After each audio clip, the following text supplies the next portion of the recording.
tout le monde. Alors aujourd'hui j'avais envie de faire une petite vidéo bébé, voilà. De temps en temps j'aime bien un petit peu parler un peu de mes envies et puis de ce que je fais, de ce que j'ai envie de faire avec mon petit loulou. Donc là il est sur son petit tapis d'éveil, hein. On revient d'une promenade de 2 heures dans le froid, au moins ça nous a bien... Lui du coup il a dormi pendant une demi-heure dans sa poussette et puis sinon il a regardé un petit peu voilà, le ciel, les arbres et compagnie. Il a regardé sa maman aussi qui marchait. Donc si vous entendez un peu de jeu, c'est lui qui gling gling gling hein, sur son tapis. Et donc j'avais envie d'échanger avec certaines d'entre vous et puis en même temps d'exprimer voilà, mes envies éducatives que j'aimerais mettre en place avec bébé. Alors des choses que j'ai déjà mis en place et des choses que je mets en place progressivement et d'autres qui vont venir. Concernant bébé, il y a des choses qu'on a envie, qu'on projette quand on est enceinte, on dit je ferai ça, je ferai ça, je ferai ça. Il y a des choses qui marchent plus ou moins bien, il y a des choses effectivement qu'il faut retarder, il y a des choses qu'il faut adapter. Enfin voilà, rien n'est forcément tout rose. Qu'est-ce qu'il y a d'amour? Rien n'est forcément aussi facile, tout rose comme on l'espère. Donc ce qui fait que moi j'ai un parcours classique, voilà. J'ai eu un accouchement tout à fait normal, j'ai eu après un allaitement on va dire tout à fait normal. Moi je l'allaite encore, j'ai accouché le 30 juillet, nous sommes actuellement au jour où je vous parle le 28 décembre, voilà, donc je préfilme à l'avance cette vidéo tant que monsieur me laisse le temps de filmer. Ce que je voulais, c'était un allaitement long, c'est-à-dire un allaitement minimum exclusif jusqu'à 6 mois, avant de commencer après la diversification, en continuant éventuellement à l'allaiter si cela me permet, si le temps, si l'envie, si lui, si tout va bien, de faire un sevrage naturel progressif. Et donc du coup, l'allaitement au début a été assez compliqué. Je vous ai fait une vidéo par rapport à ça. J'ai pas été aidée par rapport à la maternité. Les dames de la maternité ne m'ont pas aidée, elles m'ont forcé un peu à le gaver avec du complément et j'ai réussi à éliminer ce complément au fur et à mesure, ce qui fait que maintenant il est en exclusif allaitement sain. Qu'est-ce qu'il y a d'amour? Et tu veux pas que je filme? Tu veux pas que maman elle filme? Bah oui, tu peux jouer. Bah oui, tu peux jouer tout seul, maman elle est là. Donc ça, j'ai réussi à enfin revenir à quelque chose, à quelque chose que je voulais. Et on va aller vers la diversification alimentaire menée par l'enfant. Moi, c'est ce que j'aimerais mettre en place. Du fait que je ne travaille pas, que je serai donc à la maison pour l'accompagner à chaque repas, je vais manger donc avec lui et on va commencer quand il aura 6 mois. Donc il aura 6 mois, on fêtera ces 6 mois en vacances chez ses parents. Donc on va attendre le retour des vacances, donc le tout début février. Donc il aura 6 mois et 1 semaine. Et on commencera du coup à lui donner les morceaux. Donc ça sera vraiment la DME, la diversification menée par l'enfant, où il mangera comme nous, à son rythme, comme il veut. Voilà, chose que j'ai aussi voulu mettre en place dès le début, qui n'a pas été très concluant, ce sont les couches lavables. Les couches lavables, on a essayé dès sa naissance, dès qu'il n'y avait plus le méconium, là. Il a envie de jaser. Pourquoi tu te plains? Maman, elle est là.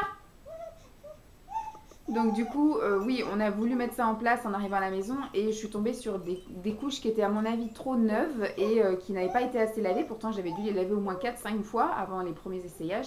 Donc on a fait ça pendant à peu près 15 jours et il y avait des fuites à chaque couche. Donc limite, il fallait que je le change toutes les demi-heures, c'était ingérable. Lui, le pauvre, il était trempé tout le temps, il a fallu que je le change. Heureusement qu'on était en été, donc il y avait juste un pyjama à enlever ou un body, ou enfin voilà. Donc c'était vraiment pas très encourageant et on s'est aperçu qu'il y avait même des fuites avec les couches jetables. Donc on est passé à des couches jetables, on en a essayé plein. De la Pampers, de la Carrefour, de la U, de la Lidl. On a essayé, après la seule qui lui convient c'est la Lotus Baby Touch, voilà. Et c'est ce qu'on garde pour la nuit puisqu'effectivement monsieur est un gros pisseux. Donc en journée je suis revenue à la routine couche lavable. Je le change à peu près toutes les 1h30, 2h. Parce que maintenant les couches sont plus lavées, donc ce qui fait qu'elles absorbent mieux. J'ai aussi trouvé une routine pour les couches lavables de sieste. Donc voilà, quand il fait une sieste de 3 heures, 4 heures, et ben du coup il n'y a pas de fuite, c'est nickel. De toute façon, je vais vous faire une vidéo spéciale sur les couches lavables. Mais par contre pour la nuit, voilà, c'est pas possible. Il va y avoir déjà qu'il y avait des fuites dans les Super U, les Lidl, les Pampers. La seule qui lui va bien, c'est la Lotus, comme je vous dis. Donc là, la nuit, il n'est pas encore en lavable et je ne sais pas si on le mettra un jour en lavable parce que voilà, faut aussi un petit confort pour lui aussi, hein, que ça sorte bien. Par contre, le truc qu'on a réussi à bien tenir de la naissance jusqu'à encore aujourd'hui, c'est les lingettes lavables. Donc il est en lingettes pour les fesses, qui sont des lingettes de couleur, des carrés en 15-15. Et il y a des carrés 15-15 en blanc pour la toilette du visage et des mains, quand je lui lave ici, là, le visage. Voilà, donc je suis plutôt contente. Je ne pense pas être après à 100% lavable, parce que quand on sortira, par exemple si on passe la journée quelque part... Mon petit bébé. Alors, voilà. Si on passe la journée quelque part, enfin si c'est dans la famille ça va, mais par contre vous voyez si on part une journée à la mer ou des trucs comme ça, avec ma couche lavable ça va être un peu compliqué, alors que la couche de table ça va être plus facile. Donc on va rester en mixte, voilà, ça fait toujours un peu d'économie et un peu de sauvetage de planète, mais voilà.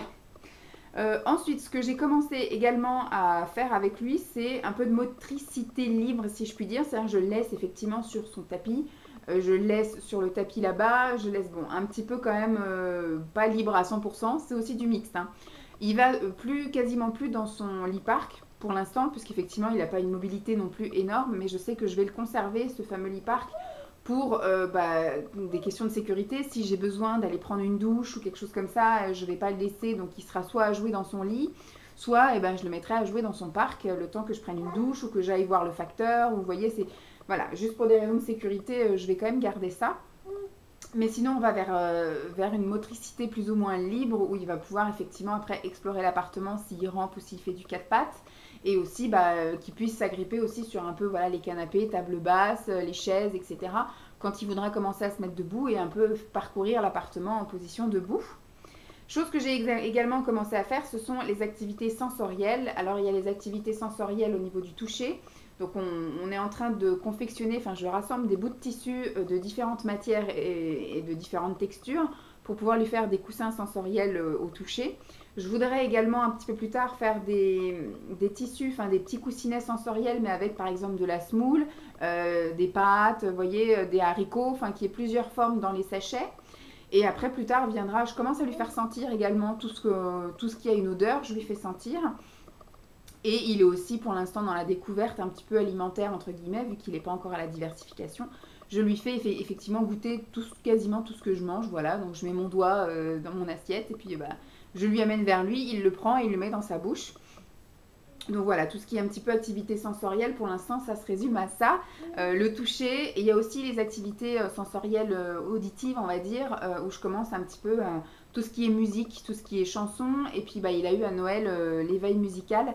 Donc on va pouvoir mettre ça aussi en place, mais je pense que je vais plutôt attendre ça qu'il tienne assis, parce que jouer avec des instruments de musique allongés, c'est pas non plus super top. Donc pour l'instant, on fait beaucoup de chansons, de danse, de comptines, et puis voilà, un petit peu de musique ensemble.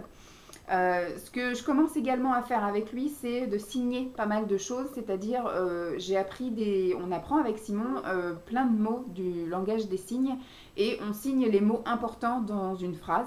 Donc maman, papa, voilà, on revient. Oh bah tu as défait le nœud. Il y a bonjour, il y a merci, il y a s'il te plaît, enfin voilà, il y a plein de petites choses. On va prendre le bain, on change la couche. J'ai appris les mots les plus importants pour le moment pour lui, parce que je veux dire pour l'instant, pâtes, légumes, c'est pas des choses qui lui conviennent. Par contre, changer la couche, prendre le bain, s'habiller, le bonjour, le au revoir, le à tout à l'heure, c'est des choses qui...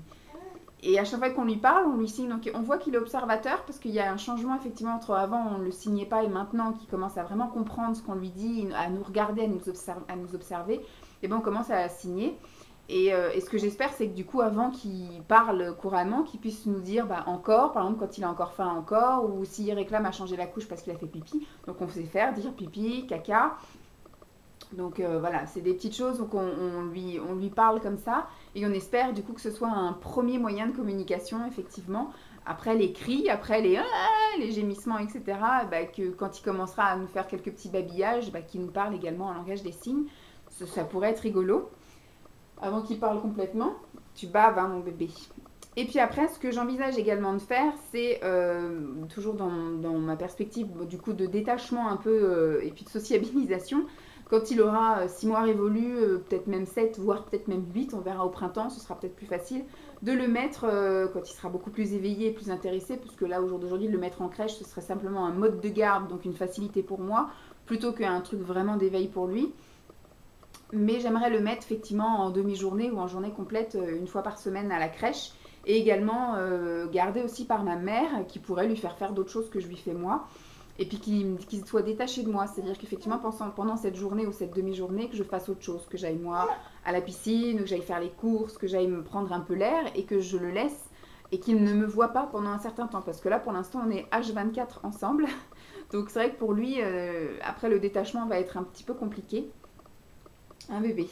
Et puis la dernière chose que je vais mettre en place, je pense à partir du printemps, parce que là au printemps il aura 9 mois, 10 mois, et ben on fera des petites sorties éducatives, c'est-à-dire que maman nous a déjà offert des places pour l'aquarium Sea Life qui est juste à côté de chez nous, là, du côté de, enfin qui est à Marne-la-Vallée, au Val d'Europe. Et elle nous a également offert des billets pour aller aux zoos de Beauval. Je suis pas super fan des zoos, mais en même temps il y a des animaux qu'il ne pourra jamais voir autrement que dans un zoo, malheureusement. Enfin on n'a pas les moyens de l'emmener en safari par exemple. Mais je suis pas super fan, donc Mam nous l'a offert, donc on va y aller. L'aquarium, j'aime bien aussi. Après, on avait peut-être prévu plutôt d'aller à celui de Porte Dorée, là à Vincennes. Mais après, on va aller à la ferme éducative. On a une ferme éducative pas très loin. On va aller après un petit peu voir des animaux qui sont en pseudo-liberté. Je sais que dans notre ville, enfin dans la ville d'à côté, autour des lacs, etc., il y a des biquettes qui sont dans un enclos, hein, mais l'enclos est assez grand. Il y a des ânes, voilà, c'est des choses qui peuvent peut-être être sympathiques. Et après, voilà, on verra ce qu'on fait. Je pense qu'il sera peut-être un peu jeune cette année pour cet été faire un potager ou un petit jardinet. On verra ça l'année prochaine. Mais ça peut être aussi quelque chose que je pourrais rajouter à ma liste d'activités éducatives, voilà. Le seul truc qui va m'embêter, bon, normalement, il ne reprendra un mode de garde exclusif, donc nounou ou crèche, je sais pas quand, enfin, je sais pas où, on va dire que en automne l'année prochaine, c'est-à-dire au mois de septembre, octobre. Donc il aura déjà 13 ou 14 mois. Donc ce qui fait que normalement, au niveau de la nourriture, ça devrait passer. Puisque je me suis renseignée, les crèches ne font pas, quasiment pas, hein, la DME. Et les nounous sont aussi réticentes de peur, effectivement, de l'étouffement, la fausse route, etc. Elles ne sont pas parées pour ça. Enfin, même si elles ont des formations de secouristes, mais voilà, elles n'ont pas envie de prendre de risques. Donc, ce qui fait que tout ça, elles refusent. Et comme c'est une démarche que moi j'ai envie de mettre en place, j'ai pas envie de le mettre non plus en mixte, qu'il soit en purée chez la nounou, puis que le soir ici, le week-end, il mange en DME, même si un enfant est très loin d'être con. C'est pour ça que ça me fait rire quand au début je lui donnais le biberon et qu'on me disait oh là là, attention, il pourrait y avoir confusion. Il n'a jamais confondu le sein et le biberon. Hein. Il sait très bien qui donne, il sait très bien comment on donne, et quand il voit le biberon, il est différent de quand il voit mes seins. Mais il ne confond pas et il ne rejette ni l'un ni l'autre. Donc je pense que c'est pareil. Si on lui donne de la purée et qu'à un autre repas on lui donne un morceau, il fera tout à fait la différence. Hein, mais bon. Hein, t'es pas con toi? Non, il n'est pas con lui. Tiens, mon bébé, il est pas con. Donc voilà un petit peu mes envies, mes projets éducatifs. Maintenant, comme je vous dis, on a des envies et c'est pas toujours tout rose à mettre en place et c'est pas tout le temps évident. Il y a des choses effectivement à réajuster. Peut-être qu'il ne sera pas du tout prêt pour la DME. Bon, pour l'instant, il est très intéressé par la nourriture. Il arrive très, très facilement à mettre à la bouche. Hein. Comme ça, le geste est très bon. Quand on lui tend quelque chose, voilà, il prend, il met à la bouche. Il a envie de tout goûter, il est intéressé. Par contre, maintenant, l'aspect sécuritaire, c'est qu'il tienne assis. Donc, pour l'instant, il est effectivement dans sa chaise haute, mais il est calé un peu par des langes parce qu'il est encore petit, puis qu'au bout d'un moment, il penche d'un côté. Donc, et c'est normal, hein, il va fêter ses 5 mois là le 30, nous sommes le 28, donc on a encore un mois, voire un mois et demi avant de mettre tout ça en place. Peut-être que d'ici là, il tiendra bien droit comme un piquet dans sa chaise haute. Donc voilà, c'était une petite vidéo bébé échange avec éventuellement des mamans qui ont déjà mis ça en place ou qui auraient envie de le faire ou qui vont le mettre en même temps que moi. Donc ça peut être sympa éventuellement d'en discuter, d'avoir vos avis, d'avoir vos expériences. Voilà, donc je vous fais de gros bisous et puis je vous dis à très vite. Bye!